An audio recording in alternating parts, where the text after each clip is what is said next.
And a really interesting health story for you now. A simple blood test using artificial intelligence to predict Parkinson's disease years before symptoms begin has been developed by researchers.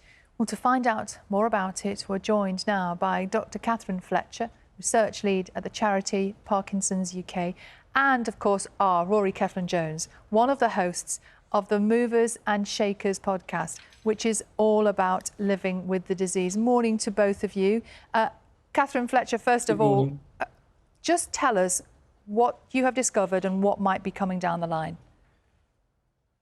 So researchers at UCL, funded by Parkinson's UK, have discovered or made a step towards a simple diagnostic test for Parkinson's.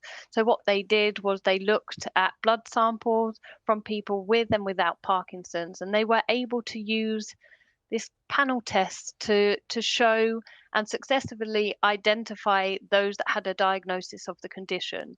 And this is exciting because at the moment, there's no simple way of diagnosing Parkinson's.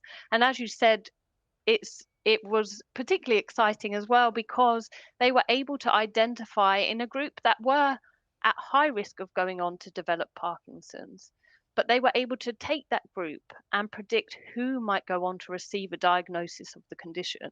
And excitingly, the test could predict this 7 years before these people had movement symptoms.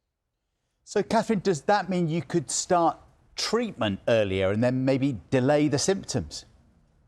Yeah, it's a good question. I guess we need to be cautious here. So this is research towards a test. So the test still needs validation. And there's not currently a treatment that can slow or stop Parkinson's. So this is where the conversation comes in about early diagnosis of the condition. It would be great to diagnose the condition earlier. However, there's nothing that can slow or stop the condition. But that being said, there are things out there that people can use to help manage their condition. So that could be starting treatment early or finding information and support and that kind of toolkit to live well with the condition. So people could take those steps earlier if they were diagnosed that bit earlier. And Rory, would you have liked to have known sooner? I suppose that's the question, isn't it? Well, I don't think I would, but what I would say is this is one of a whole bunch of initiatives going on which are encouraging, which are mainly about understanding how Parkinson's works, understanding what's going on in there that causes those cells to die that produce dopamine. And I think it would be used for that. I can't really imagine a situation where thousands, millions of people are given a blood test sort of routinely to find out if they have Parkinson's or not. And I don't think many people, frankly, would want to know because it's not going to be very helpful. It might help with, well, one thing I can think of, we're told once we're diagnosed very firmly that exercise is quite important, which I'm trying to take seriously. I'm just back from a walk with the dog. But maybe if I'd known 7 years earlier, I'd have upped the exercise a bit. But I don't think it would have done me much good apart from that. That's interesting. And Rory, we know that some of the tests that currently happen are invasive, like lumbar puncture into the spine. It can be a big deal. The fact that this test is a pinprick potentially in your finger for a small amount of blood, though, what kind of difference could that make to people who might have Parkinson's?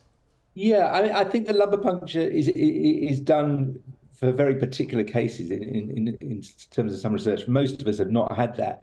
But there are, I think it's great that there are new tests. There's another, I don't know if you remember the lady who can actually smell Parkinson's and who smelled it on her husband many years before he was diagnosed.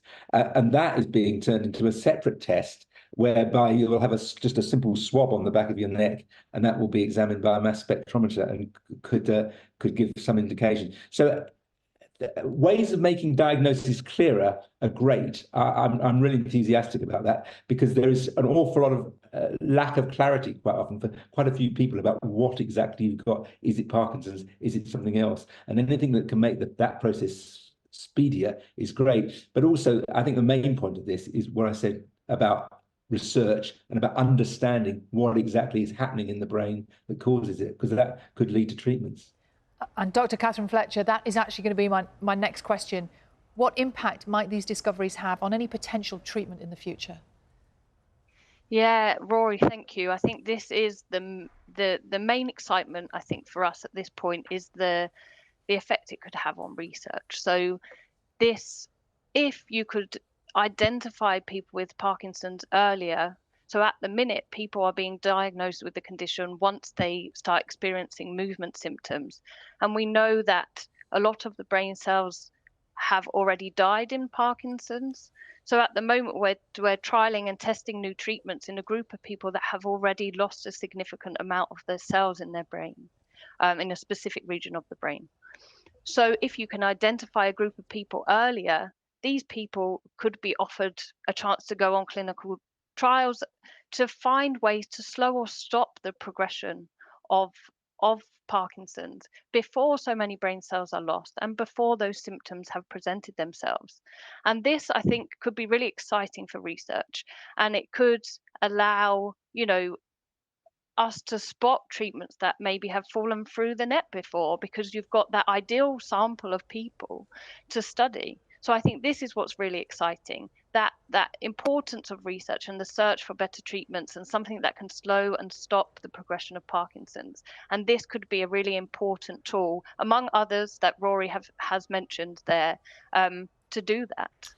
Hope for the future. Thank you so much, Dr. Catherine Fletcher and Rory Cellan-Jones from the award-winning Movers and Shakers podcast. Congratulations on that. Well done.